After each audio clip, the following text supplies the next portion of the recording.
musclé, on est entêté. Oh yeah. Un peu sauvage, c'est bar. On fait ce qu'on veut, notre corps, on est faf, faf, faf, faf, faf, faf, faf, faf, faf, faf, faf, faf, faf, farouche. Approche-toi pas. Allô les farouches! Mon Dieu, j'ai parlé fort, je m'excuse. Mon nom est Emna Achour et j'utilise le pronom elle. Moi, c'est Coralie Laperrière et j'utilise aussi le pronom elle. Et on se trouve encore une fois à l'espace de coworking La Halte 24/7 dans des locaux et avec de l'équipement qui nous ont été gracieusement fournis par l'équipe de notre média indépendant Pref Pivot. Pref, juste après Cube Radio. Ah oui, on les aime là, égal. Et on a la chance d'être en compagnie d'une invitée qu'on convoite depuis plusieurs mois, Maïka Sondarji. Allô! Ben moi aussi je vous convoitais là, on se convoitait, on s'auto-convoitait. On s'auto-convoitait.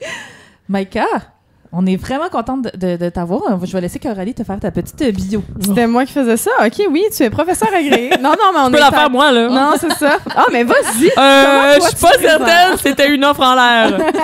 Je suis prof à l'Université d'Ottawa, dans la capitale nationale, comme on l'appelle affectueusement, en développement international et mondialisation. Et voilà, j'écris des livres, puis j'écris des chroniques au devoir, puis des fois, je fais à Radio-Canada. Oui! Écoute, c'est très bon. T'as tout réussi ta bio. Vous aviez rien de plus que ça. Bon, c'est assez de base. Non, attends. Les deux premières phrases de Wikipédia. On avait les titres de télé. D'accord. OK, tu viens d'où? Réflexion sur le métissage et les frontières et perdre le Sud, décoloniser les relations internationales. Voilà. Et là, moi, je disais merci beaucoup d'être là. Puis je répondais, ça me fait plaisir. Oui, ça écrit ça aussi. Oui, en fait, tout ça, c'est scripté. C'est comme Piment Fort. Exactement. C'est pour ça qu'on invite vraiment des professeurs d'Université d'Ottawa. Oui. Mais tu sais que j'ai étudié en théâtre. Ça, c'était pas dans ta bio, hein? C'était It's been a while avant qu'on se connaisse en journalisme. Ben oui, parce que c'est ça, j'allais dire. Mais t'as un petit theater kid energy. J'ai pris mes 2 cafés, là. Je suis partie, là. T'as des mains très jazz. Oui. Ben oui, parce que c'est ça, j'allais le dire. Maïka, on se connaît. On se connaît. On a jadis fréquenté les mêmes bancs d'école beige et brun de l'UQAM. Participé au même party de fin de session de bac en journalisme. Très heureuse de te retrouver. À l'Astral 2000, ça me fait plaisir. 2000, represent. Mais c'est ça, là, OK. Quand est-ce que tu as étudié en théâtre? Avant à l'université, au cégep? Au cégep, moi, j'ai fait un DEC en théâtre. Et là, mon rêve, c'était à Sherbrooke. C'est comme Saint-Laurent, je pense qu'il y a ça à Montréal. C'est un prix universitaire. Pré-universitaire, en fait, personne qui fait le DEC en théâtre va à l'université ou presque. Mais c'était un 2 ans sans audition, là. Donc, ça veut pas dire que j'avais aucun talent. Ça veut juste dire que j'étais dédiée à l'acte théâtral. Et après, j'ai essayé toutes les écoles de théâtre. Conservatoire, École nationale, Québec, Montréal, les cégeps, tout ça. Et j'ai été rejetée à toutes ces écoles. Non. L'une après l'autre, avec des lettres qui me disaient... Et là, déjà 3 minutes into le podcast, je suis déjà dans le trauma. On est deep, là. Non, mais c'est ça. Donc, après ça, j'ai mon deuxième choix. C'était journalisme. Journalisme qui était pas évident non plus. Il prenait 60 personnes sur comme 300 candidatures. Est-ce que c'est parce que tu tiens à mentionner qu'on est vraiment hot? Bon, on est vraiment comme... On a une grosse cotère, en tout cas. L'élite. On est... OK, attends. Là, faut que je fasse une parenthèse. La cotère. Moi, là, je me suis démenée au cégep, OK? Moi, j'ai fini avec une cotère de 33, OK? J'ai pas eu de vie. Non, c'était une maladie, OK? Parce que je voyais que pour rentrer à l'université à l'UQAM, c'est ça, ils prenaient juste 60 personnes, super contingentés. Ils disaient minimum de cotère 24. Ben, moi, j'étais comme, faut y aller fort, tu sais. Fait que là, on fait les 33, tests. C'est genre médecin. Mais non, mais moi, j'étais fucking craquée.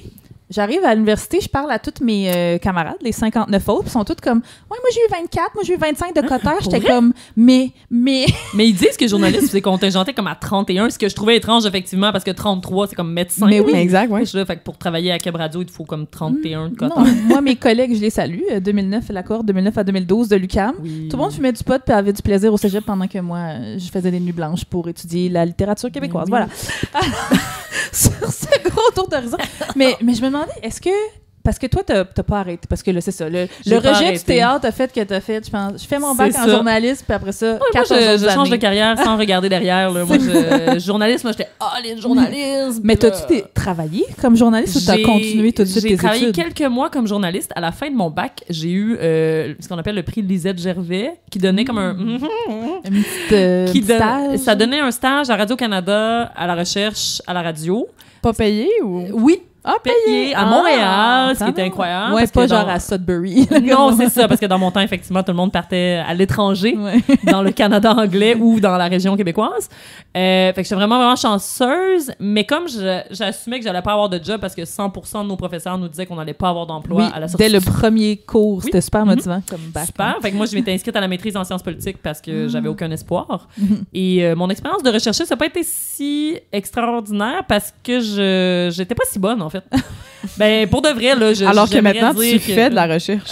Ben, c'est parce qu'il y a une différence. C'est ça, il y a une différence entre faire un dossier de recherche sur Guillaume le Métis-Vierge, real story, et faire de la recherche pendant 5 ans sur comme la Banque mondiale. Tu sais, il y a comme, je trouvais que, tu sais, ben j'étais pas à ma place, tu sais, puis j'étais pas assez dévouée, puis j'étais pas assez bonne pour comme OK, ouais, ce sujet-là, je vais tellement être all-in que je vais aller au fond des choses, ou tu sais, c'était pas mais être recherchiste, moi je l'ai fait aussi pendant quand même. C'est dur, c'est une bonne recherchiste. Mais c'est une job en soi là, comme quand on est journaliste, des fois il faut qu'on soit recherchiste aussi, mais les gens qui sont recherchistes de métier là, c'est genre c'est des crinqués là, c'est comme ils ont toute mon admiration, puis moi si je suis riche un jour, je veux mes propres recherchistes, je veux jamais faire leur travail. Juste dans ta vie quoi. Non, mais tu sais comme moi j'étais juste dans ta vie. Oui, juste pour savoir quoi magasiner. C'est ça, exact. Est-ce que je veux vraiment pas faire Google Search? C'est ça. Où est-ce que les fraises sont en spécial? Je veux que quelqu'un me dise. Nancy, où sont les fraises en spécial? Mais j'ai été, c'était parenthèse là, recherchiste sur un documentaire sur le hockey, évidemment. Oui. Parce que j'étais journaliste, je voulais être journaliste sportive à l'époque.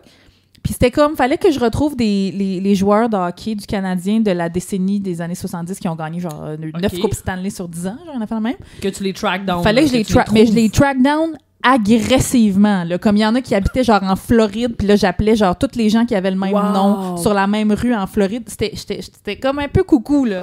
Fait que c'est ça être recherchiste pour moi. C'était un peu intense. C'est vraiment dur. Puis aussi je voyais les gens de l'autre côté, je voyais mettons les dossiers de recherche, là je voyais les journalistes qui interviewaient, les animateurs qui interviewaient des gens.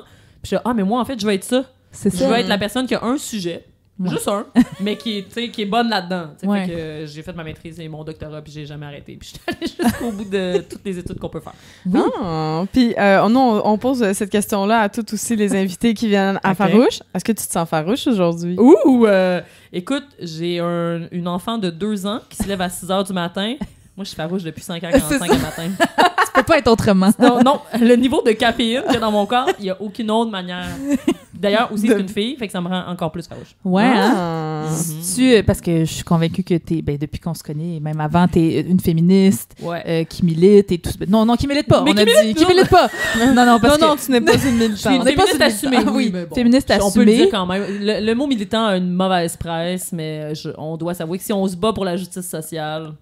On était un peu tous des militants, finalement, n'en déplaise à nos employeurs. Il y a des militants qui se battent pour enlever des droits à d'autres personnes. Mais ça, c'est pas des militants. Aussi, les gens considèrent pas ça comme des militants, mais entre vous et moi, c'est un projet militant. C'est ça, c'est un tout autre sorte de militantisme, tout à fait. Mais est-ce que, justement, la maternité t'a rendu plus farouche? Ah oui, vraiment. Mais surtout en lien avec comment je vis les débats publics, mettons, en ce moment. Je vois beaucoup de mépris, je vois beaucoup de haine. On dirait que les gens ils ont plus de filtre. Puis là, j'imagine ma fille vivre dans cet environnement-là où si t'es une femme, puis encore plus si t'es une femme qui est pas blanche, puis tu te positionnes sur la place publique, oh my God, tu reçois des sauts des déferlements de mépris puis de haine, puis ça me fait capoter.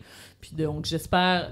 J'aurais espéré laisser un monde un peu meilleur à ma fille, mais il y a comme d'autres problèmes qui pop-up, puis on peut pas... Ouais, écoute, on va travailler là-dessus. Là, 2 ans, fait semi-bébé de fin pandémie? Non, on était passé la pandémie. Ah oui, là, c'était plus... On était sur les on terrasses. donnait des becs ces jours en masse. Oui, étaler ses terrasses en masse. Oui. Parfait. Puis c'est comment être justement maman alors que tout se passe? Parce que moi et Emna, on a pas mal mis une croix là-dessus. Fait qu'on est comme... Qu'est-ce? Écoute, c'est-tu beaucoup d'anxiété? Moi, je pleure plus souvent, en fait. Il y a quelque chose par rapport... Je pense que c'est sûr que ma pratique professionnelle a changé parce qu'il y a des moments où vraiment je décide de pas travailler, tu sais. Puis les gens qui sont dans l'académie qui sont comme surpris, là. J'ai un collègue masculin à qui j'ai dit que je travaillais pas la fin de semaine, puis il était comme « Quoi? Tu réussis à pas travailler la fin de semaine? » Puis je suis genre... T'as 2 enfants. C'est ça. Toi, c'est ça. Toi, t'es vois tes enfants. Oui, c'est ça. Toi, tu fais quoi la fin de semaine? Ben, le soir, il va travailler ou tu sais. Donc, il y a ça dans ma vie professionnelle. Mais dans ce qui se passe dans le monde, là, pour de vrai, tu sais, il y a quelques semaines, j'avais écrit un texte là-dessus, mais il y a une mère à Gaza, tu sais, qui a perdu 8 de ses enfants. Ouf. Ouais. Comme, j'étais dans mon char, puis j'entends ça à la radio, puis je pleurais. C'était comme... Parce que à chaque fois qu'il y a quelque chose qui se passe maintenant, ben j'imagine, ma fille, c'est pas une joke, là, je suis comme vraiment, ça me prend au cœur, là, tu sais. À un moment donné, il y a 2 sœurs de Gaza qui s'en venaient au Canada, qui avaient été acceptées comme réfugiés ou comme immigrants, puis ils allaient commencer leur doctorat comme à l'université en Ontario. Puis ben, ils ont été tués à bout portant, puis ils sont juste jamais venus, tu sais. Puis là, je suis comme... Ah, OK. Tu sais, moi, ma fille, elle pourra pas vivre... Elle vivra pas ça. Ouais. Fort, c'est pas parce qu'elle a mérité plus ou moins, c'est juste parce qu'elle est née quelque part où est-ce qu'elle vivra pas. Exact. Moi, d'ailleurs, ces temps-ci, je suis en train de me dire ce que j'aimerais qu'il arrive à Bibi Netanyahou. Oui, on l'appelle Bibi. Ouais, on est bien dans le Bibi. Ça a l'air cute, mais c'est plus pour le déshumaniser. Oui, on essaye un petit peu. Puis Bibi, moi, on dirait que je suis comme... Je compte l'intelligence artificielle, puis toutes les affaires de Neuralink, là, de Elon Musk, puis de jouer dans la tête. Mais j'étais comme, mettons qu'on trouve une affaire à la Severance, OK? Que les méchants, on leur fait juste vivre les shit qu'ils ont fait vivre à d'autres. Tu sais, genre, pas longtemps, là, une semaine de semi-torture. mais ce qu'ils ont vécu à d'autres. Fait que là, tu fais vivre, genre, juste des deuils de mère à Bibi pendant, genre, une mais bonne Bibi, on le semaine. sait-tu? Y a-tu une histoire déchirante comme Adolphe, Bibi, là, de genre, il a pas été refusé dans toutes les écoles de théâtre, tu sais?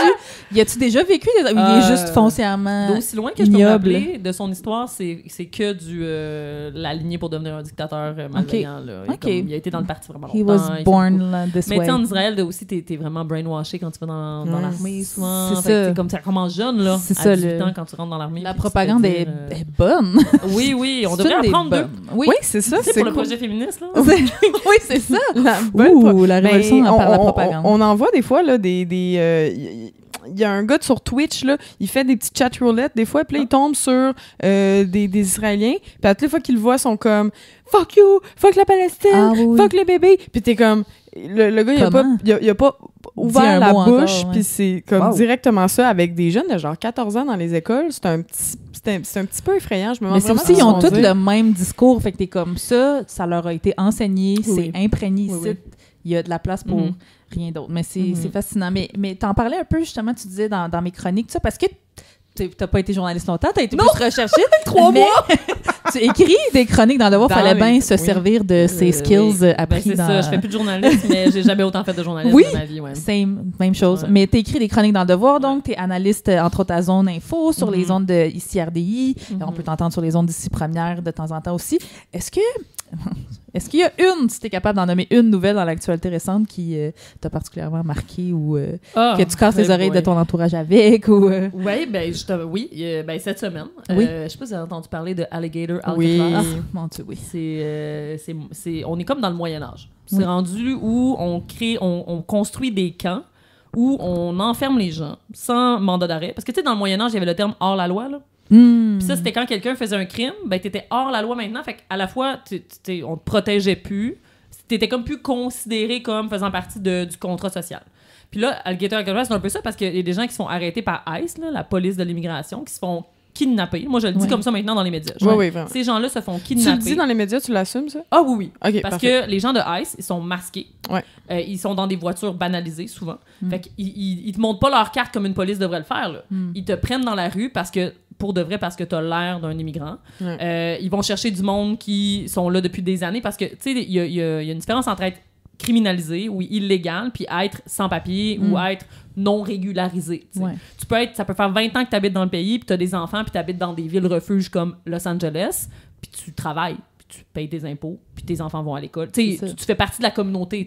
Mais là, tu te fais arrêter. Parce que tes papiers sont pas réguliers. Ils mettent tout ça dans le même bateau. Exact. Puis il y a même j'avais lu un article, il y a des Navajas, des Autochtones qui ont été arrêtés. Parce que vous êtes illegal. J'étais là avant toi. Puis je suis juste un peu brun. C'est pour ça que comme là, on peut pas se cacher. Là, à un moment donné, il y a des limites à dire qu'on fait ça pour la sécurité des États-Unis. Mais non, c'est ça. Donc, Trump a construit ce camp sur le site des Everglades en Floride, qui est un site de genre marécage avec des boas venimeux puis des crocodiles. Puis là, il dit mais tu sais, s'ils veulent, ils peuvent essayer de s'enfuir, ils vont juste avoir à courir en zigzag puis à faire des blagues sur des êtres humains qui vont être comme tués par des animaux sauvages. C'est là où on est rendu comme mais c'est ça, c'est atroce, mais ça respecte toute l'espèce de suite des choses qui nous montrent depuis qu'il a été élu. Là. C'est comme, tu sais, ces posts sur Twitter, Instagram, machin de... Truth Social. Oui, Truth Social, ces posts où est-ce qu'il... Ben, déjà, appeler ça des illegal aliens, là, c'est ça le nom affectueux que lui puis toute son équipe donne. C'est quoi, à un moment donné, il a fait une vidéo, je pense qu'on en avait parlé à Farouche, de ASMR de prisonniers. Parce que les vidéos ASMR sont bien populaires. Puis là, c'était comme plein de prisonniers enchaînés. Puis là, comme, oh, regardez le bon... tu sais, puis t'es comme, OK, pour vous autres, c'est un jeu, là, cette histoire-là. Exact. Là. Ah oui, puis ils ont fait une vidéo, justement, d'intelligence artificielle avec des alligators avec des casquettes de ice. Ah oui, puis c'est comme si t'as des alligators. Il y a vraiment... en plus, l'intelligence artificielle, c'est très fascisme, là. Ils aiment vraiment ça, là. Tout ce qui est... C'est vraiment toute l'image, là, est réutilisée beaucoup. Il y a un courriel de financement récemment du Parti républicain, j'allais dire Parti conservateur, lapsus. Le Parti républicain a envoyé un courriel de financement pour financer ces initiatives-là, dans lesquelles il parle de justement des liens, on est comme fiers de ça, de les envoyer dans un camp. On vend des casquettes puis des t-shirts avec des alligators puis des alligator Alcatraz pour financer ce projet-là. Ouais, on fait du cash sur la misère du monde. Là, on fait du cash avec de la cruauté. Ouais.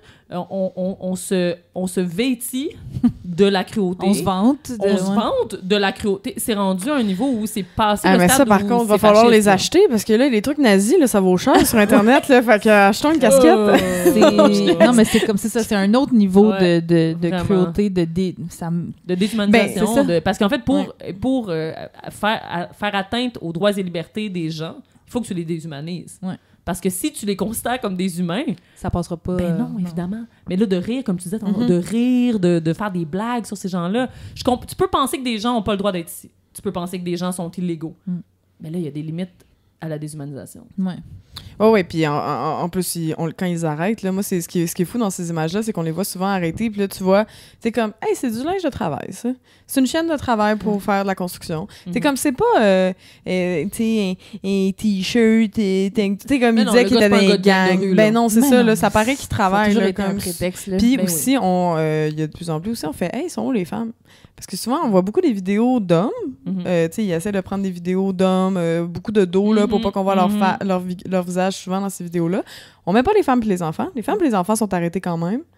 Mais ça, c'est pas partie de la propagande. Récemment, il y a un cas où ils ont renvoyé 2 familles de gens comme ça qui travaillaient depuis plusieurs années. Les enfants étaient nés. Les enfants étaient citoyens états-uniens. Parce que M. Trump n'a pas encore réussi à changer la Constitution. Là. Quand tu nais sur le territoire, tu es citoyen.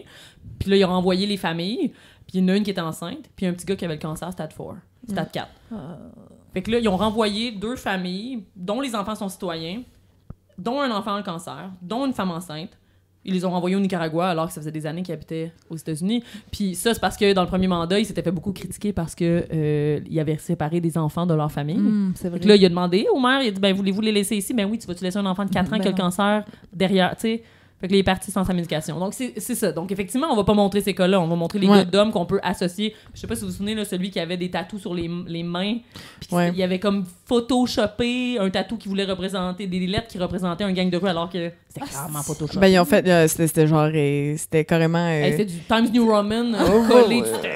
Ouais, c'était pour dire comme, tu sais, quand les conspis, des fois, là, les conspis, ils font ça, là, ils font de la numérologie. Mais tu sais, ils sont comme, OK, quand tu prends un Red Bull, tu prends les lettres, tu les additionnes, ça fait 666. Fait que boire du Red Bull, c'est le démon. Fait que là, c'est ça qu'ils ont... Ouais, fait qu'ils ont fait ça, mais tu sais, le gars avait genre une tête de mort, une étoile, une fleur. Tu sais, c'était comme random. Il était comme, non, quand tu les associes, ça fait MS-13. Il va faire un attentat. Ouais, c'est ça. Puis par rapport à Alligator Alcatraz, moi, ce que je trouve fou aussi, c'est qu'on parle pas beaucoup, c'est à quel point, tu sais, ils ont construit, je pense, 5000 lits en 8 jours. En fait, tu fais... Et ils ont mis de la surveillance, des clôtures, t'es comme, OK, mettons, pour des sans-abri, combien de lits vous pouvez faire en 8 jours, tu sais? Parce que là, ça, c'est en mode surveillance et en mode prison, là. Fait que ça veut dire des lits free for all, chill, en cas d'urgence. On pourrait en faire 10-15 000, puis on ne les fait pas. C'est tout le temps ça que souvent, quand on me pose des questions par rapport à des postes budgétaires, on me dit « Ah, on a augmenté le montant de la défense. On a augmenté le montant pour ci, pour ça. »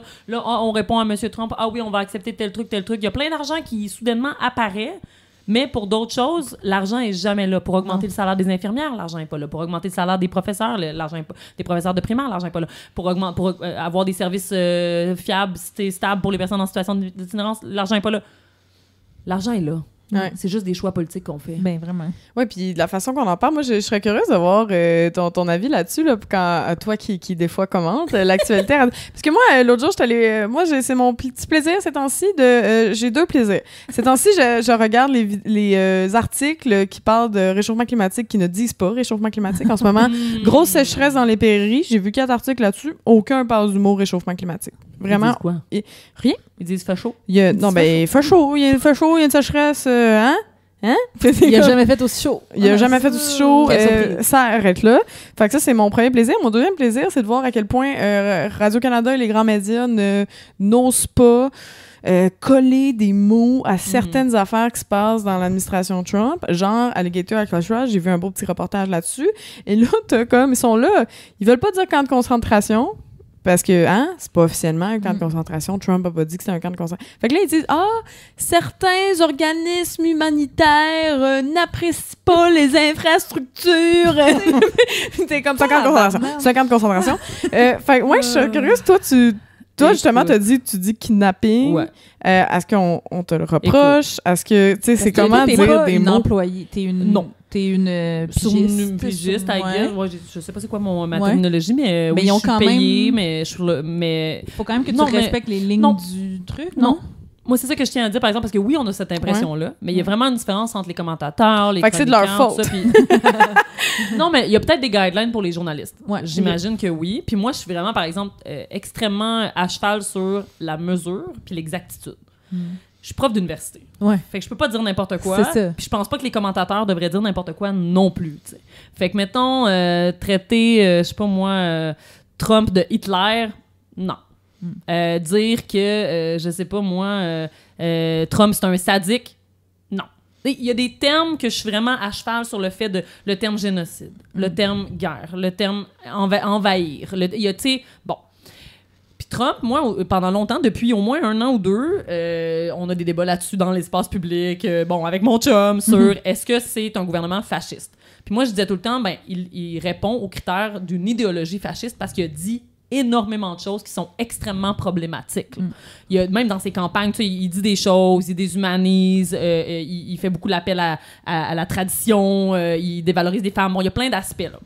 Mais là, rendu là, après le 6 janvier, il y a un historien, Paxton, un historien du fascisme qui disait, après qu'ils ont envahi le Capitole, là, il a dit, OK, là, il y a de la violence. Là, il faut dire que il y a des pratiques fascistes. Puis là, moi, avec ICE, puis avec genre de trucs comme un camp de travail, pour moi, là, c'est rendu des pratiques fascistes. Puis comme universitaire, je peux le défendre. Je peux avoir des arguments. Comme un jour, dans une chronique, j'ai parlé de... Même pas dans une chronique, en tout cas. Peu importe où, j'ai dit... j'ai parlé du patriarcat. Puis là, certaines personnes au Journal de Montréal ont écrit des chroniques pour dire comment j'étais une féministe radicale frustrée, Parce que t'as dit le mot patriarcat. T'as dit le mot en P. Alors, le mot en P. Alors que pour moi, le patriarcat, c'est un truc qu'on peut définir. Ouais. C'est un truc qu'on peut dire, si tu veux combattre le patriarcat, c'est-à-dire une société basée sur la domination des hommes sur les femmes, on peut en parler, mais je dirais pas des trucs qui sont pas... En tout cas, tu sais, mais donc, c'est quand même un fait. Là. C'est un mot qui existe, on doit l'utiliser pour expliquer. Moi, dans les médias, quand ICE kidnappe des gens, je dis, il y a eu... on parle de kidnapping, il n'y a pas de mandat d'arrêt. C'est ça. Donc c'est vraiment... c'est important pour moi de faire la différence. Puis je pense que dans le journalisme, des fois, ils poussent cette note-là un peu plus loin. Tu sais, moi, jusqu'à aujourd'hui, là, le mot génocide, on me suggère gentiment, au Devoir, par exemple, mais vraiment gentiment, là, je le dis même pas ironiquement, là, au lieu de dire c'est un génocide, on va dire les experts de l'ONU. Ouais, l'ONU. Ou tous les experts disent que c'est un génocide. Ouais. C'est une différence quand même mineure, mais je pense que pour certains médias, surtout par rapport à ce qui se passe à Gaza, il y a tellement de backlash. Dès que des mots comme ça sont utilisés, moi, il y a des organismes financés par Israël qui écrivent au Devoir à chaque fois que j'aborde ce sujet-là. Fait que je comprends qu'ils veulent se backer. Fait que c'est pour ça que, pour avoir été journaliste, on est très critique du système, mais je pense qu'on peut comprendre aussi, dans les pratiques journalistiques, voilà. Mais après, je pense qu'il faut arrêter d'utiliser des euphémismes quand les choses sont réellement... c'est ça, prouvables et définissables. Puis au moins, de faire une comparaison, là, je veux dire, justement, il y a du monde qui ont mis en photo, des camps de concentration nazis avec les conditions en ce moment qui que les migrants vivent, c'est à peu près la même chose. Ça, tu vois, j'utiliserais pas le terme camp de concentration parce que c'est un terme chargé historiquement. Mais c'est la définition d'un camp, disons, un camp de travail. Parce qu'en ce moment, ce qu'on comprend pas aussi beaucoup dans les médias, c'est on parle d'expulser les gens, on les arrête puis on les expulse parce que c'est des criminels. Bon, c'est pas ça qui arrive. On les met dans des camps, on les fait travailler pour quelques sous de l'heure pour un complexe carcéral, là, pour des prisons privées qui travaillent pour des compagnies privées. Donc là, c'est quoi la différence entre ça puis juste un camp de travail? C'est ça. Où on envoie un bang politique. À Sicot, je pense on a prouvé là, qu'il y avait de la torture aussi. Il y a des gens qui meurent en détention. Oui, ça, oui. Il y a quand même ça. Ça commence à ressembler. Ça commence à quel moment on peut se permettre de dire que c'est fasciste puis c'est un camp de concentration ou un camp, disons, un camp de travail? À quel moment? C'est quoi le... Je veux dire, on peut bien... Puis rendu là, tu sais quoi? Vu que je suis plus dans les médias, dans les débats publics là, depuis quelques années, je suis tannée des débats sémantiques, j'y participe là, activement. J'écris souvent des textes pour dire, bon, ça c'est du fascisme, ça c'est ci, ça c'est ça. Mais après, là, mettons ça de côté, puis juste, on peut agir face à... Oui, à la limite, on peut dire 100 personnes dans une petite cellule, dans des bunk beds. Peu importe comment t'appelles ça. C'est pas cool. C'est ça, exact. Puis il y a tout... Trump par rapport à Mme Dani aussi, en ce moment, là. Comme il y a carrément... Il a dit qu'on devrait l'expulser, le nouveau maire de New York. Moi, j'avoue, j'ai peur pour lui. Moi, plus ça va, là, plus je suis comme, y a quelqu'un qui peut checker ses breaks. Comme, ça fait peur. Trump peuvent aller jusqu'à la violence, fait que c'est très préoccupant. Mais il disait ça d'Obama aussi, tu sais. Montre-moi ton certificat de naissance, montre-moi parce qu'il assume toujours que les Bruns sont pas, tu sais, états-uniens. Exactement. Mais c'est fou parce que c'est ça, moi comme tu dis, on a été journaliste, fait qu'on sait, on essaye d'avoir de l'empathie.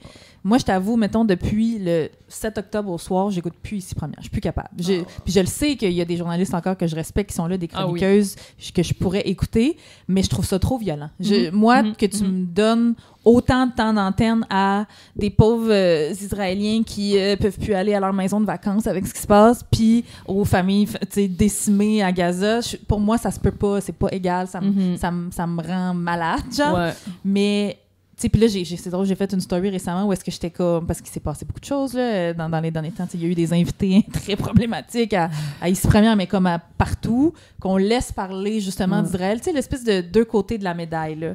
Is it really a thing? Est-ce que ça s'équivaut? Est-ce que ça a pas... Jean-Luc Godard disait l'objectivité, c'est 5 minutes pour les Juifs, 5 minutes pour les nazis. Mais c'est ça, tu sais, c'est comme...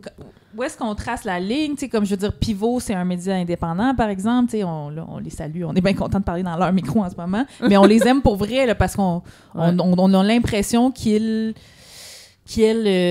traduisent justement qu'est-ce qui se passe pour vrai. Puis oui, accordent pas... Des fois, peut-être qu'ils vont jamais parler au côté Israël parce qu'on devrait pas parler au côté Israël. On devrait pas avoir de l'empathie pour ce côté-là. Fait que il y a vraiment pas deux côtés de la médaille. C'est souvent... c'est qu'il n'y a pas toujours deux côtés de la médaille. Puis quand il y a 1% des gens qui pensent que les changements climatiques n'existent pas, c'est pas un côté de la médaille. Là. C'est ça. C'est une graine une graine de sable sur la plage. Là, mais effectivement, je pense que Radio-Canada, par exemple, a tellement été accusé d'être à gauche, d'être quote and on dirait qu'ils veulent woke, que là, ils penchent de l'autre côté. Fait que c'est pour ça que moi, j'argumente avec des gens souvent beaucoup plus conservateurs que moi, puis je vois, les gens pensent encore que Radio-Canada, c'est un repère de gauchistes. Hey, moi, la plupart des commentateurs avec qui je suis, c'est pas des gauchistes. Michel Courcelles puis Jean-François Lisée. Oui, moi, j'étais curieuse parce que t'es comme une des seules, avec Émilie Nicolas, je pense, là, qu'on pourrait qualifier à gauche, puis là, je suis comme, c'est comment... Comment rester calme? J'aime ton facial en ce moment. Comment rester calme devant Jean-François Lisée?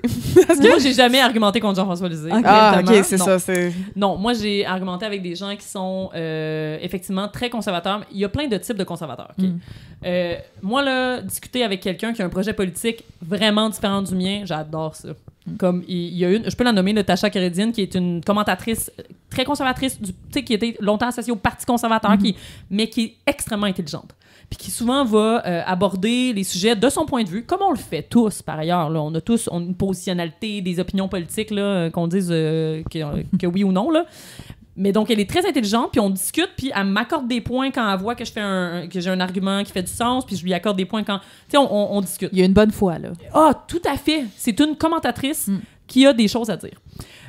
Moi, ce qui me pue au nez, c'est la désinformation.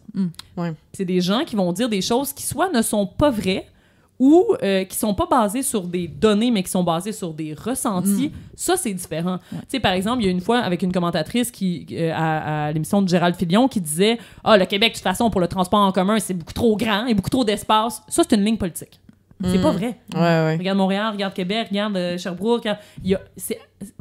On peut parler de si on devrait mettre de l'argent dans les transports collectifs ou non pour des questions éthiques ou politiques.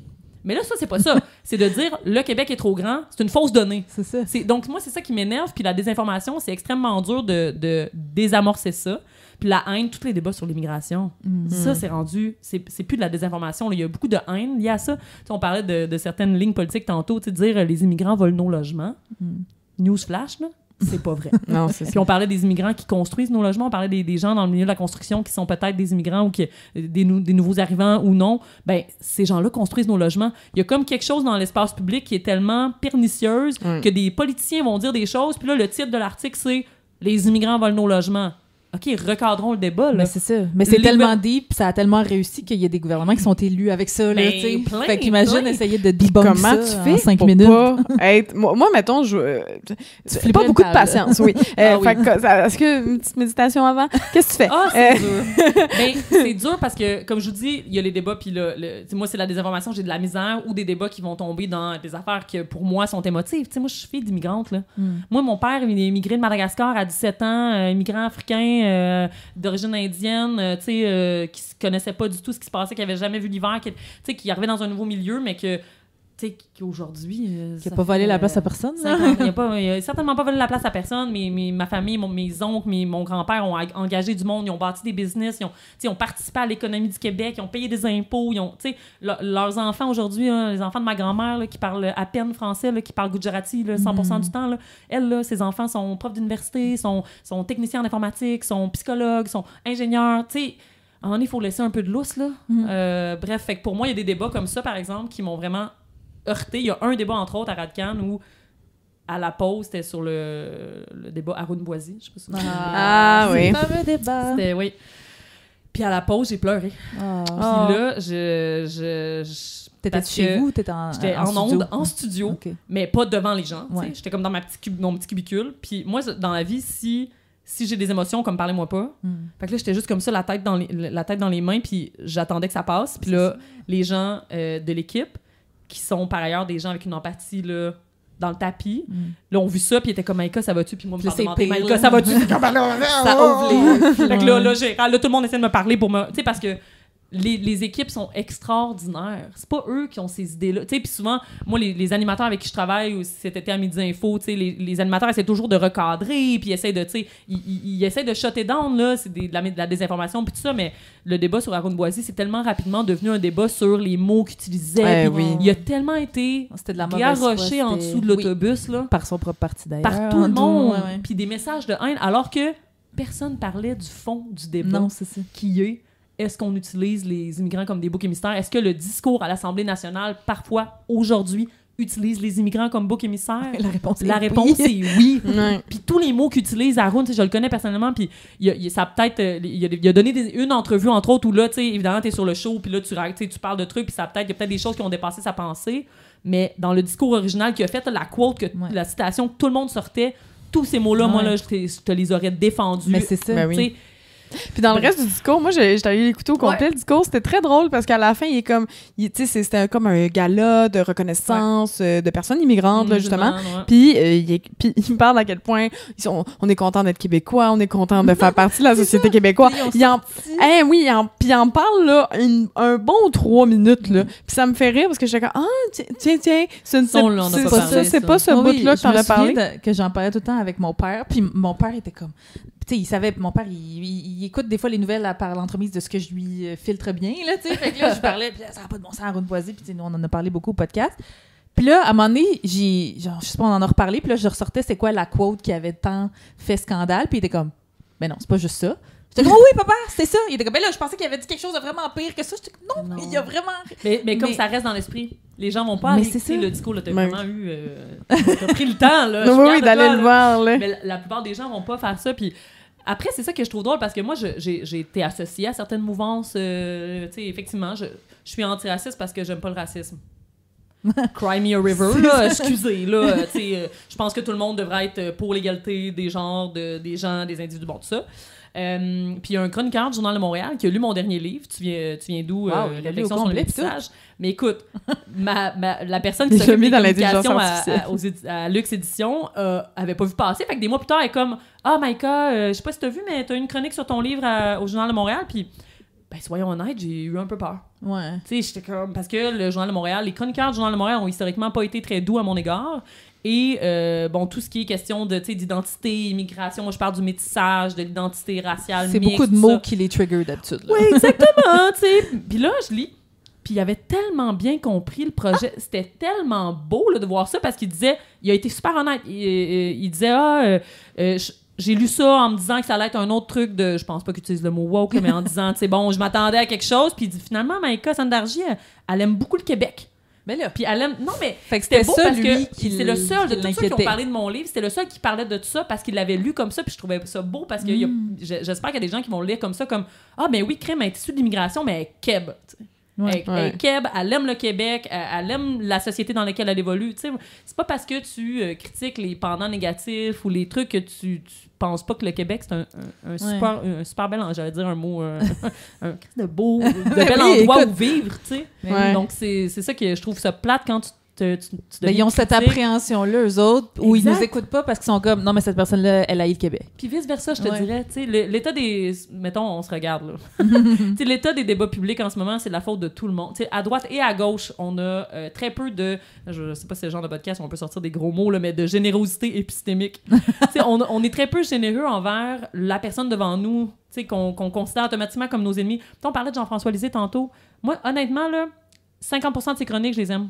Souvent, je vais lire une chronique, puis là, je suis comme « Ah, ça fait du sens, il est brillant, là. Il a fondé un centre de recherche où j'ai travaillé pendant longtemps, le Cérium à l'Université de Montréal. » Puis là, oups, il se met à parler des woke, puis là, je suis comme « Ah, GF! » Tu me faisais plaisir. Ben, c'est ça. Fait que, je pense qu'il faut avoir plus d'ouverture envers les gens, puis l'affaire, c'est qu'on est tous braqués. Après, je dis pas qu'on doit vivre la violence, puis accepter que les gens aient des discours violents. Je pense qu'il y en a qui sont irrécupérables. Il y a des gens qui...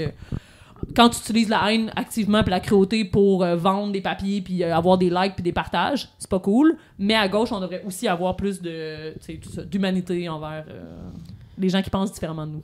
Oui, mais moi, on dirait, nous, c'est parce que nous, on a fait, pas de festival pacing, je le rappelle tout le temps à Farouche, puis là, nous, on s'est fait beaucoup dire par notre milieu, là, vous auriez dû parler, vous auriez dû discuter, vous auriez dû faire de l'éducation par rapport à ça. Puis moi, c'est drôle, parce que je trouve que c'est une... Je suis d'accord avec toi, mais des fois, je suis comme... c'est correct si toi, ça te tente pas de parler, tu sais, aussi, là, parce que je trouve diversité des tactiques. Mais diversité des tactiques, mais je trouve que des fois, c'est important de le rappeler, parce qu'il y a des gens qui se sentent comme mal de pas pouvoir en parler, tu sais. Je l'ai fait en atelier causerie, je le vois, des fois, des gens qui sont comme « Hey, je sais pas comment y parler à cette personne-là. » T'es comme, c'est correct si c'est pas toi qui as besoin d'y parler. Il y a d'autres personnes qui vont plus être en mode on bâtit des ponts, cette expression. Moi, je brûle le pont, je saute de l'autre bord, je commence à faire, puis après ça, construisez-le, puis venez me rejoindre, mais moi, je suis déjà rendue de l'autre bord. 100%. Ça sert, il y a le concept de la fenêtre d'Overton. Oui. Puis moi, là, je suis devenue, j'accepte que je suis plus dans le dialogue.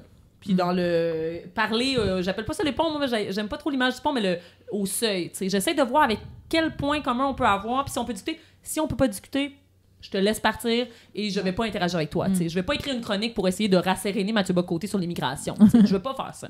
Mais j'essaye ça. Mais je suis tellement contente qu'il y a du monde qui brûle les ponts. Là, c'était moi là-dessus. Mais en tout cas, ça va être cet extrait-là. Non, mais je suis très contente qu'il y a des gens plus féministes que moi, plus antiracistes que moi, plus radicales, disons, que moi, parce que ça déplace la fenêtre d'Overton vers la gauche. La fenêtre d'Overton, c'est ce qui est légitime de dire et de penser en ce moment. Puis en ce moment, par exemple, Québec solidaire est considéré comme extrêmement radical à gauche, tu sais. Alors que on s'entend, là, tu sais, pas tant, dans le sens où ils se sont vraiment centrés depuis plusieurs années, puis sont rendus assez, centre-gauche, tu sais, sur la plupart des... C'est très genre PQ 1970, là. Exact, donc, mais dans ce qui est possible de dire en ce moment dans l'espace public, ce qu'ils disent, de dire, par exemple, on va donner l'assurance dentaire à tout le monde, on va avoir, on va protéger les infirmières, on va augmenter le salaire des profs au primaire. Ça, c'est radical. Ouais. Mais s'il y a des gens qui étaient plus radicaux que ça, peut-être qu'on considérait ça comme légitime. Ben normal, ouais. Tu sais, puis mettons, moi, mon père, quand il est arrivé dans les années 70, on disait « les immigrants volent nos jobs ». On disait ça tout le temps. Je sais pas toi, quand tes parents... tu sais, c'était ça le leitmotiv. Ça pognait politiquement. Là, après ça, pendant quand même, depuis plusieurs années, dizaines d'années, là, hey, on pouvait pas dire ça. Là. Si tu dis « les immigrants volent nos jobs », c'est comme... ça sonne un peu raciste. C'est ça. Mais... qu'est-ce qu'on dit aujourd'hui? Ils veulent nos logements. Les logements. immigrants volent nos logements. Fait qu'on est comme revenu. La fenêtre s'est redéplacée où là, il y a des choses qui est possible de dire. Puis quand c'est possible de dire des choses, c'est possible de faire des choses. Puis c'est possible de brimer les droits et libertés des gens. Fait que, en tout cas, donc oui, diversité des tactiques à fond. Et puis, volent nos jobs, c'est drôle parce que quand il y a eu la pénurie de main-d'œuvre, tu pouvais tellement plus dire volent nos jobs. T'es comme quel Exact. job? Ah, mais on Quel va tous job la que quitter tu notre fais? job demain matin. Essaie de faire rouler ton Québec, Frankie. C'est ça que. Moi, j'étais allée cueillir des fraises, là, puis c'était pas Régent de la Beauce. C'était pas puis Blanc-Blanc, C'était pas Philippe et Étienne là, qui cueillaient Non, nos c'est fraises. ça. Là. Hey, by the way, moi, je sais juste que c'est une nouvelle information que j'ai et j'aime bien la dire sur toutes les tribunes. Maintenant, je vais commencer à dire ça. En Abitibi, moi, j'ai appris ça dans le podcast de Fred Savard. On a parlé à Geneviève Belland, une fille de Val-d'Or, qui parlait de ça dans son mémoire. En Abitibi, il y a des appartes à 6 000 $ par mois, des 5,5, parce que c'est les minières qui louent ça pour les travailleurs, qui font du fly-in, fly-out. Fait qu'il y a plein Mais c'est d'appartements. pas des immigrants? Non. Il y a plein de... Puis, il y en a, le pire, parce que t'as besoin d'un genre de... un an de formation, fait que tu t'en vas faire ça, parce que c'est du travail de mine, il y en a tout le temps, puis ils ont tout le temps besoin de monde, mais c'est juste ça. Fait que là, t'as des appartes à 6 000 $ qui sont vides, un mois sur deux, des fois, parce qu'ils vont louer, genre, par chambre. Fait que là, t'as des appartes hors de prix, dans des régions éloignées, qui fait que ça aggrave la crise du logement. Puis ça, c'est pas la faute des immigrants. Ouais. Comme, est-ce qu'on peut recadrer le discours puis dire, c'est, premièrement, les gouvernements qui n'ont pas construit de logement, c'est pour ça qu'il y a une crise du logement. C'est à cause des Airbnb, des gens qui possèdent des immeubles au complet, souvent pas dans les normes, qui vont louer des Airbnb plutôt que de les mettre en locatif. C'est pas puis dans les villes, comme tu dis, si tu regardes les données, même des villes où il y a très peu d'immigrants, C'est ça. il y a quand même une crise du logement. C'est ça. Comment t'expliques ça, Frankie? Voilà. Non, mais Luc Poirier a dit qu'il travaillait pour en faire. Non, mais... Luc. Il est construisant des logements, Luc. Oui, t'as les sous pour le faire, Luc, 2500 $ à Saint-Philippe, un 4,5. Oh my God. Hey, non, moi, en tout cas, C'est De où Luc Saint-Philippe, Poirier. mais on va parler de ça. Oui, c'est à 15 minutes de Brossard. Ah Pour ouais? vrai? Ouais. Hey, 15 j'avoue. minutes de Brossard, 2500 $, un 4,5. J'aime ça que ton référent, ce soit Brossard. Tiens, c'est Brossard? Non, pas partout. Ah, ok. Je suis juste vraiment allée voir Luc Poirier parce qu'il disait, moi, j'en veux en faire des logements, puis c'est les villes qui m'empêchent de faire des logements. Fait que je suis allée voir, puis c'est pas vrai. Non, c'est ça. C'est là, je me sens Écoute, 2500 qui $. l'a cru? Un dragon menteur. OK. Maïka, t'en as parlé un petit peu. Ton papa est arrivé de Madagascar. Ta maman est une femme québécoise blanche de Stoke, en Estrie. Moi, je suis allée checker c'était où. Je connaissais pas ça, Stoke. Ton plus récent Tu connaissais essai- Stokes? Stokes, beaucoup, parce que j'ai Pas en même place? cette obsession pour la vaisselle. Mais c'est de ça qu'on allait parler. Dans ton plus récent essai, donc, tu viens d'où? Réflexion sur le métissage et les frontières. Ben, ça porte sur la fluidité de ton identité, entre autres. Tu as déjà dit que, ça m'a intéressé, je voulais t'en parler plus, que t'aimais ça, toi, quand on te posait la question que plusieurs personnes racisées détestent, tu viens d'où? Pourquoi t'aimes ça, cette question-là? Puis là, je tourne le coin rond. Là. T'as pas Oui, non, juste c'est dit une ça, très bonne là, question. mais- Je dis ça, non, vraiment, moi, si tu me demandes à moi, Maïka Sandarji, j'aime ça me faire poser la question « je viens d'où ?» parce que, j'en parle dans le livre, je suis white passing. Je peux passer pour blanche dans comment je parle, dans comment je me présente, dans comment je m'habille, dans comment j'ai été socialisée. Donc, ça me permet de parler d'une partie de moi qui est plus Pas invisible. visible, ouais. Puis récemment, c'est super drôle parce que je suis chez le dentiste, Dr Patel. Puis là, Dr Patel, il regarde mon nom, puis je le vois dans ses yeux qui se demande je viens d'où, mais il pose pas la question vraiment directement, mais en tout cas, il trouve une manière de me poser la question. Puis là, les deux, on vient du Gujarat. Donc, moi, mes parents, mais en fait, mes arrière-grands-parents ont immigré du Gujarat indien vers Madagascar. Lui, ben, il vient du Gujarat, il a immigré au Canada, fait que c'était super drôle. Puis là, il tripait sur le fait, puis là, il m'a demandé tous les mots, voir si je connaissais des mots en Gujarati. Il a parlé de moi à sa femme, il a parlé de moi à tous les hygiénistes dentaires. Il était comme vraiment excité de ça. D'associer ton nom à ton visage, puis Parce qu'il était comme, il Sundarji. Non, c'était vraiment juste le Sundarji. Ah, ça doit venir du Gujarat. Mais je voyais dans sa tête. Fait que, bref, mais c'était une super belle conversation. Puis effectivement, ça venait d'un endroit de vraiment de curiosité, puis tout ça. Ceci dit, quand je parle de ça, faut que je fasse attention parce que là, les gens prennent ça comme un joker. Ils disent, j'ai une amie issue de l'immigration. Que ça ne dérange elle a pas. dit que ça qui dérange dit que pas. c'est correct, donc. Puis là, je suis comme, mais le problème avec ça, c'est que moi, j'ai plein d'amis qui se font demander, tu viens d'où? À l'épicerie. en jogging quand ils ont zéro envie de se faire demander ça, ou que je sais pas moi, une amie dont les arrière-grands-pères viennent de République dominicaine, elle est noire, elle se fait demander elle vient d'où 3 fois par semaine, puis des fois c'est bien intentionné, mais des fois c'est pas bien intentionné. Oui, puis c'est genre la deuxième question après, salut, as-tu vu le pain, puis tu viens d'où, tu sais? Juste tape sur l'épaule. Tu viens d'où, toi? Tu sais, moi, à un moment donné, j'étais dans un bar, puis là, le gars, il prend ma carte de crédit pour que je paye. Puis là, il regarde mon nom, il me regarde, il dit « Ah, Sandarji, ça vient d'où, ça? » T'es comme « Bonjour, j'ai pas pris mon café. » Non, puis là, à un moment donné, j'étais à un rendez-vous chez l'ostéopathe, tu sais, à moitié tout nu, là. Puis là, j'ai les pattes de même, puis là, le monsieur, Gérald, on va lui donner un nom, de Gatineau, bien intentionné, mais j'ai les pattes de même, puis il me demande « Hey, donc, ton nom, c'est pas d'ici, ça? » Puis là, je suis comme... Je suis pas à l'aise. Je suis pas dans le mood, tu sais. Fait que je pense que si tu développes une relation avec la personne, puis une relation, ça peut être 10-15 minutes de conversation. Ouais, c'est ça. Tu rencontres quelqu'un dans un meeting, ou tu sais, dans le cadre de ton travail, ou dans le cadre de, d'amis, dans une soirée, quoi que ce soit. Moi, je le demande souvent au monde. Mais si on a développé un peu quelque chose avant. C'est ça. Puis là, quand je parle de ça, j'ai fait un post récemment sur Dr. Patel. Puis là, les gens étaient comme, ouais, mais moi, je le demande parce que, tu sais, je suis bien intentionnée. Puis là, waouh, toutes les belles conversations qu'on perdrait. Ouais, mais c'est pas à toi de décider ça. Puis ça se peut que la personne, à ce moment-là, elle ait vraiment envie d'en parler, mais ça se peut qu'à ce moment-là, elle ait vraiment pas envie d'en parler. Puis peut-être que tu peux avoir des belles conversations sur d'autres sujets, puis c'est pour éviter des imbroglios puis éviter des faux pas. Donc, ce que je suggère, c'est d'attendre d'avoir un début de conversation ou de connexion avec la personne avant de le demander, parce que pour beaucoup de personnes, le sous-texte, c'est « tu viens pas d'ici ». Mais oui, puis tu sais, moi, parce que je lis beaucoup là-dessus, puis que j'ai développé mon sensibilité. Ma sensibilité par rapport à ça et tout, tu sais, moi, puis je sais que c'est le cas pour plusieurs personnes aussi racisées que c'est visible, ben, je suis tout le temps un peu en mode braqué une microagression peut arriver à tout moment. Ah oui. Fait que, tu sais, si je te connais pas, puis que tu me claques avec ça, la première chose que tu me dis, ça se peut que je réponde pas super doucement. Ça se peut, ça me tape. Mais si c'est comme tu dis, au fil d'une conversation... Exact. Moi, j'adore ça, parler de la Tunisie. Là. J'aime ça en parler, puis t'apprendre là-dessus, puis t'inviter à venir chez mon cousin. Tu sais, comme machin. Mais quand c'est... Le sous-texte veut dire... Pourquoi c'est ta face? Oui! Puis le sous-texte, c'est pas nécessairement la personne, tu sais. Puis c'est ça que je trouve plate, parce que c'est pas de la faute des gens qui sont intéressés par d'où tu viens. Ouais. Parce que les gens, là, sont vraiment intéressés. Moi, je parle de Magasin, puis là, les gens vont me parler de la fois où ils sont allés dans un pays africain, puis ça va être... ou en Inde, puis là, ça va faire des super belles conversations. Mais le sous-texte vient du discours politique dans lequel on dit les immigrants volent nos logements, les immigrants sont trop, les immigrantes avec des voiles peuvent pas travailler. Fait que là, toi, t'es une femme avec un voile, là, tu te fais demander tu viens d'où? Ouais. Ça feel pas le fun. C'est ça. Puis c'est un peu à la Not All Men. Tu sais, je considère pas que où tous les serpents sont pas vénéneux, mais tu prends. Moi, je le sais pas si t'arrives en paix, si t'arrives avec un bon cœur, si tu vas pas me sortir vous devriez rentrer dans votre pays, vous nous gossez. Tu sais, comme je le sais pas. Puis peut-être que le matin même, t'as lu des articles sur le fait que on veut plus d'étudiants étrangers, on veut plus on veut plus, on enlève le PEQ, on enlève des programmes d'immigration. Tu sais, peut-être que toi, ton français est pas parfait, puis là, tu viens d'apprendre que ça va te prendre 6 mois pour apprendre le français.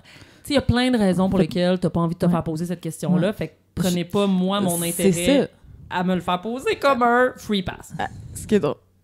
Fait qu'on demande juste comme de l'empathie. Ouais, mais ce qui est drôle aussi, c'est que t'es comme... Moi, je trouve, tu sais, parce que en tant que blanche, je l'entends de... Tu te le fais dire souvent. Non, mais pourquoi on peut pas le dire, tu sais? Oui. Mettons, moi, je suis la woke de service qu'on me demande, toi, là, tu connais ça, là, les woke, là, pourquoi on peut pas dire ces affaires-là? Puis je suis comme, ben, justement, on travaille à faire un pays, une nation, whatever, qui est tellement ouverte que, justement, c'est comme plus grave. Tu sais, si c'est pas teinté de « t'as pas besoin d'être ici on s'entend que dans une utopie où tout le monde est les bienvenus, que ça va super bien, te faire demander « tu viens d'où de même casual », ben ça n'a pas la même façon. Non, parce que dans ma tête, le sous-texte, ça serait comme « hey, c'est bien... » Ça serait tout le temps « hey, c'est bien intéressant, ta couleur de peau, dis-moi en plus. » C'est ça. Mais en ce moment, le sous-texte, c'est pas ça. C'est ça, c'est tu voles mes logements. Tu voles mon logement, t'es un poids sur nos services publics. Alors que c'est ça, comme on disait tantôt, tout ça, c'est une question de qu'est-ce qui est acceptable de dire et de penser. Fait que je suis tellement contente quand je vois des femmes dans l'espace public qui repensent le discours puis qui essayent de recadrer des trucs qui sont faux parce qu'il en faut plus, là. Puis moi, un de mes combats de vie, c'est d'aider des femmes, entre autres. Pas parce qu'on pense toutes pareil, mais parce qu'il y en a pas assez, là, dans les médias. On disait tantôt, il y a pas beaucoup de personnes de gauche. il y a aussi pas de... Tu sais, il y a peu de féministes, il y a peu de gens avec des idées un peu différentes, de gauche. Fait que plus on est à recadrer le discours, à partager les trucs sur les médias sociaux, tu sais, il y a comme... je suis rendue là-dedans parce que les gens ont très peu de temps pour s'engager. Je suis comme, au moins... Si dans l'espace public, tu peux visibiliser, encourager, moi, des petits mots que je reçois pour me dire « Hey, wow, ça va l'air d'un débat difficile, hey, merci. Hey, ça me fait capoter parce que des fois, t'en reçois des messages de merde, de gens qui t'aiment pas, puis que t'es comme... Fait que c'est dur. Puis on disait de gauche, tu sais, moi, il y a plein de gens, Aurélie Lanctot, Noémie Mercier, Vanessa Destiné, il y en a qui... Amel Zaza, il y en a qui ont tranquillement qui se sont éloignés. Ben oui, parce que c'est trop violent. Ouais. Exact. Puis ceux qui restent, ben il faut qu'il y ait de la sororité. Puis moi, c'est le terme en ce moment qui m'habite beaucoup. Le Bell Hooks parlait de la sororité dans son livre All About Love, Tout sur l'amour, en français, ça a été traduit. La sororité envers des gens qui se mouillent, qui se risquent, qui brûlent des ponts.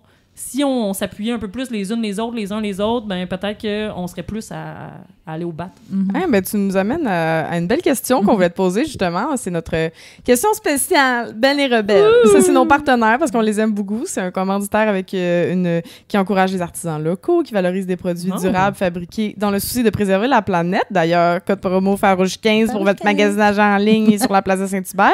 Et on voulait savoir, est-ce qu'il y a des aspects de ta vie où tu décentres les hommes? Parce que ça, c'est une boutique que c'est 100% des femmes qui travaillent là. Donc, est-ce qu'il y a des aspects de ta vie où tu décentres les hommes volontairement? Ben non, moi je les aime, les hommes. Non, c'est une blague. Non, mais c'est pas une blague. J'aime les hommes, mais oui, parce que si on vivait dans un monde où tout le monde a la même place, et je retourne avec mon terme épistémique, dans les épisystèmes, si tout le monde avait la même place dans les discours publics, dans l'académie, on n'aurait pas besoin de décentrer les hommes. Mais en ce moment, tu sais, moi, à l'université, dans mes cours, les syllabus, j'ai fait des recherches là-dessus, les plans de cours, c'est encore principalement des hommes occidentaux, malgré eux, #NotAllMen, mais j'essaie vraiment de, par exemple... Ce qui est demandé dans les lectures et tout ça. Là, exact. On ne fait lire à nos étudiants que des personnes occidentales, principalement des hommes. Dans des cours, par exemple, moi, de relations internationales, tu sais. Ou même des cours, mettons, tu vas dire, philosophie contemporaine. Que des hommes blancs? Really? Ça sonne... Tu sais, alors, là, que la minorité de la planète. Ben, exact. Parce que, tu sais, des philosophies africaines, il y en a, des philosophies chinoises, des philosophies autochtones. Donc, ce que j'essaie de faire, c'est beaucoup de décentrer ça. Puis si on me dit, t'es obligé de parler de Emmanuel Kant, tu sais, c'est un cours de philosophie, fine. Je vais parler d'Emmanuel Kant à l'oral dans mes cours, mais dans mon syllabus, ce que je vais vous dire, hey, c'est important de lire ça, ça va être des rejoinders, des critiques, des femmes, tu sais, moi, en relations internationales, je vais assigner beaucoup de chercheurs du Sud global sur différentes thématiques, parce que dans un cours de relations internationales, quand on a, je sais pas moi, une semaine sur l'Afrique, puis tu me fais lire des Européens français qui travaillent sur l'Afrique, tu sais, c'est problématique. Hey, c'est surréaliste. Non, mais c'est encore, j'ai fait une recherche académique là-dessus, tu sais, dans 50 plans de cours en relations internationales, par exemple, on va parler, dans 85% des syllabus, on va parler de la guerre froide, mais dans 2% des syllabus, on va parler de la décolonisation. Puis des processus de décolonisation, là, c'est pas terminé, là. Il y en a encore en cours. Tu sais, Palestine, Ouïghour, Tibet, bon. Donc, c'est pas une question historique, là. La guerre froide, tellement importante. Ouais, mais la colonisation, puis la décolonisation aussi. Il y a d'autres pays, là, oui. Quand on enseigne, c'est des choix épistémiques, puis les gens souvent disent, non, mais on doit parler de telle chose. Non, c'est parce qu'on s'est fait dire depuis des dizaines d'années qu'on devait parler de telle chose. Mais c'est des choix qu'on fait, puis on peut à la fois assigner des personnes différentes, des sujets différents, des thématiques, des théories, des approches, puis tout ça peut-être arriverait à un monde où on pense différemment. Ben c'est ça, ça m'amène à ce que tu dis dans ton premier essai, là, Perdre le Sud. Tu proposes le terme internationalisme radical. Nous, tout ce qui a... recherche, c'est une bonne recherchiste. Non, engagez-moi pas comme recherchiste, j'ai ça. Mais nous, on aime tout ce qui a le mot radical. On adore. Fait que qu'est-ce que c'est ça, l'internationalisme radical? C'est un peu ça, considérer un tout et pas tout ce qu'on nous a toujours servi. Exact. Fait que ça, c'est essayer de voir comment... Ben, la prémisse, c'est il y a des inégalités dans le monde. Breaking news. À plein d'égards, tu sais, de genre, des inégalités coloniales, raciales, tu sais, dans les moi je travaille beaucoup sur l'ordre mondial ou les organisations internationales, l'ONU, la Banque mondiale, tout ça.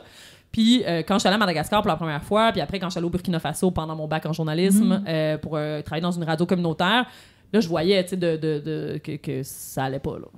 Que je voyais la chance que j'avais d'être née dans un autre pays qui est basé sur rien. Tu sais, moi, ma grand-mère, elle s'est mariée à 14 ans. Mariage arrangé, Elle a eu 13 enfants.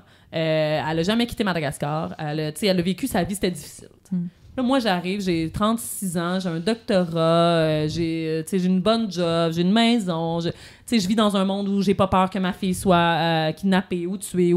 Il y a vraiment des avantages. Puis Ayele Chacher, un auteur qui parle de la loterie de la naissance. Puis ça, c'est basé sur rien. T'sais, pourquoi est-ce que moi, comme Canadienne, je peux m'installer sans, je veux pas surestimer ma valeur, mais je peux m'installer à peu près dans 182 pays, ou aller visiter 182 pays sans visa, alors que mon amie iranienne, elle peut aller dans 27 pays sans visa.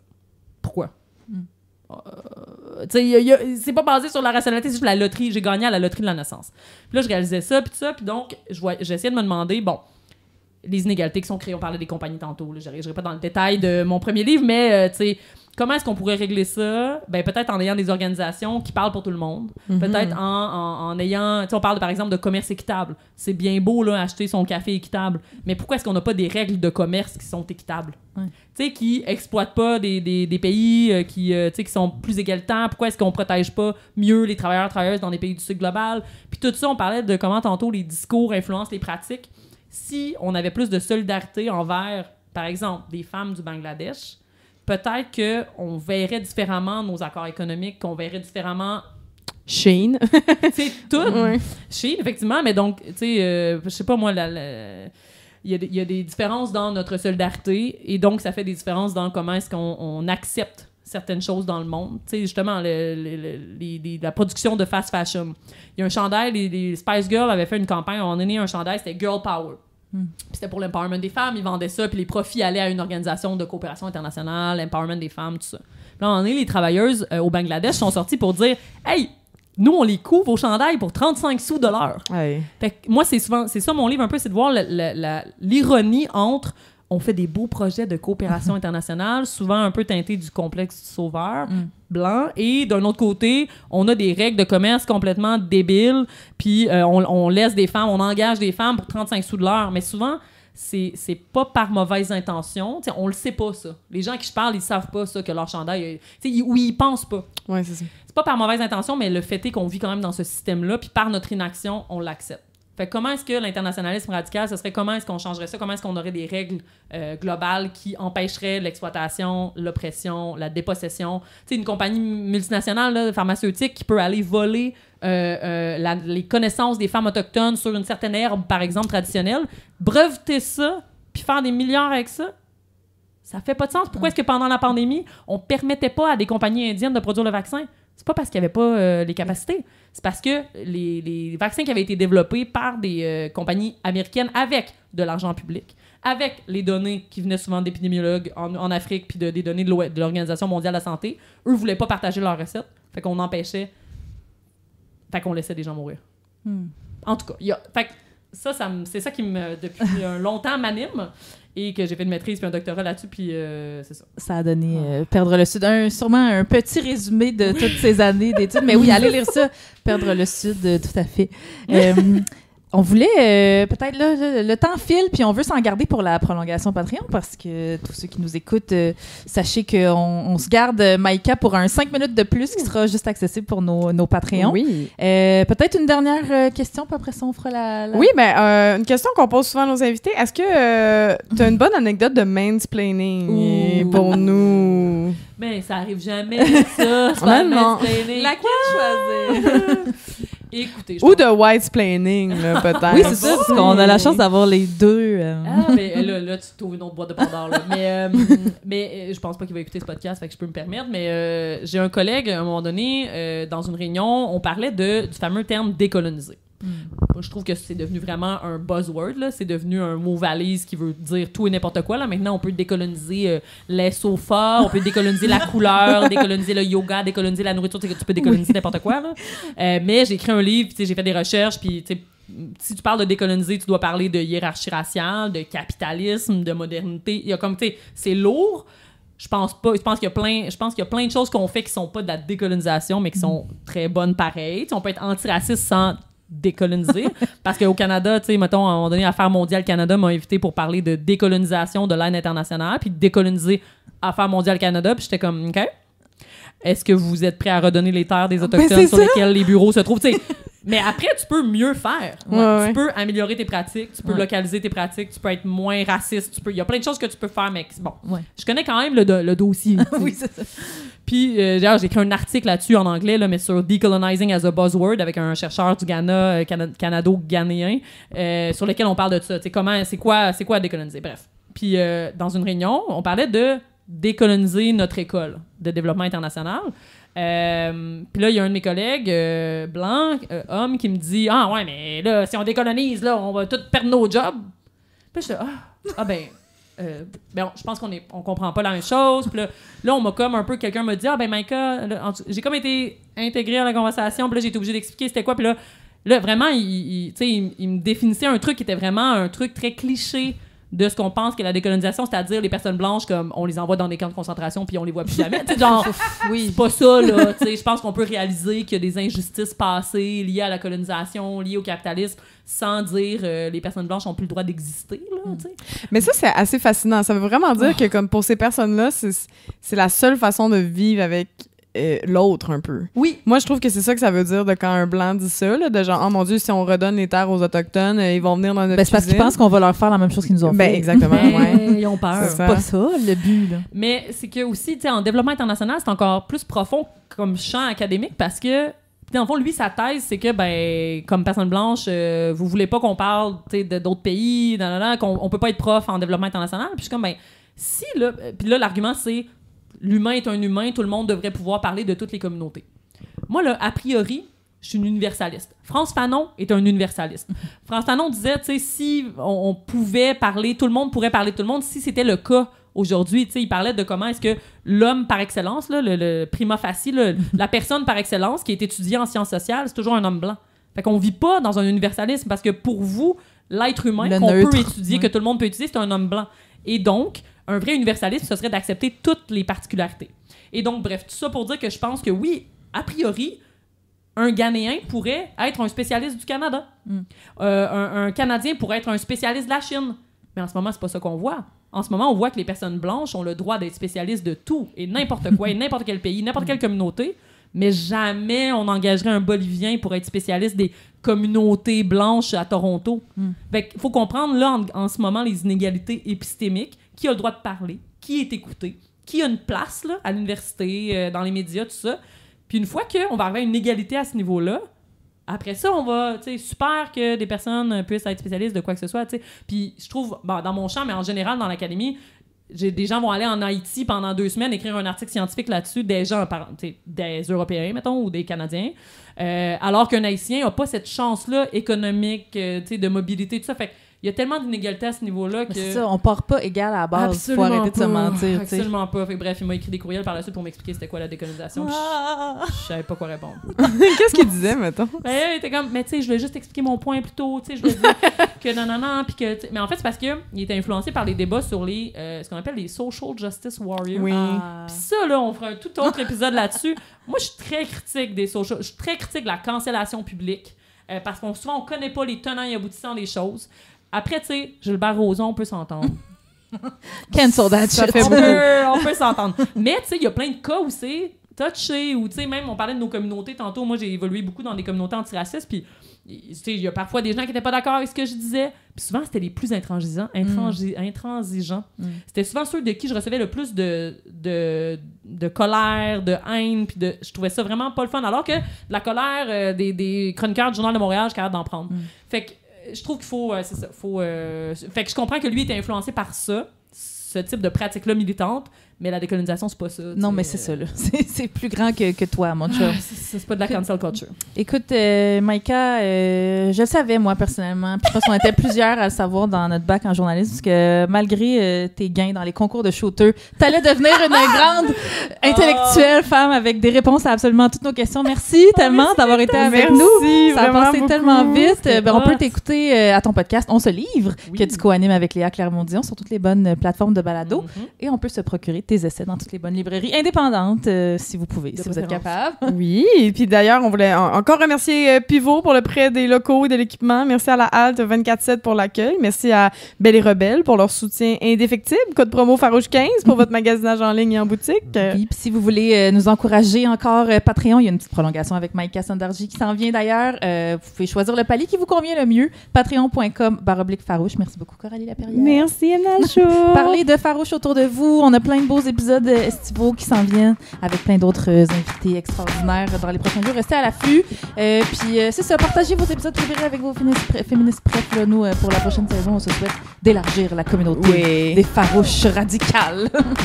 Et on se retrouve en prolongation pour les gens qui le suivront. Et sinon, à bientôt les farouches. À bientôt les farouches.